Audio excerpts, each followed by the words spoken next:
এমন কোন বড় ভাই যদি আমার কথা শুনেন, এই মুহূর্তে আপনি আপনার ছোট ভাইয়ের কাছে যান, ছোট ভাইয়ের ঘরে যান, বেশি দূর হবে না হয়তো, ঘরে গিয়ে দরজা নক করেন, কারো সাথে কোনো কথা বলার দরকার নেই, ঘরের দরজায় দাঁড়িয়ে আপনার ছোট ভাইয়ের নাম ধরে ডাক দেন, ছোট ভাইয়ের নামটা ধরে ডাক দেন। সমস্ত ইগোকে, আত্মসম্মানকে পিছনে ফেলে, আপনি বড় ভাই না, ডাক দেন না একবার। যদি সে না আসে, আপনি রুমের ভিতরে যান, আপনার ডাক শুনে উনার স্ত্রী হয়তো সেফ হয়ে যাবে, বড় ভাই এসেছে। তাহলে এখানে লজ্জার আর কোনো কিছু নাই।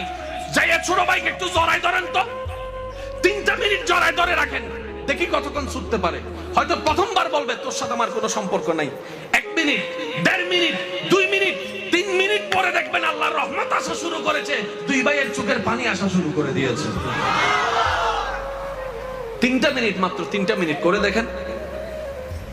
আর ছোট ভাই যদি হয়, বড় ভাইকে একটু পিছন থেকে যাই জড়াই ধরেন, মারলে মার, গুনা মারলে মার, যা মারবে তুই আমার বড় ভাই, পারলে জোতা দিয়ে ফিট, আমার কোনো আপত্তি নাই।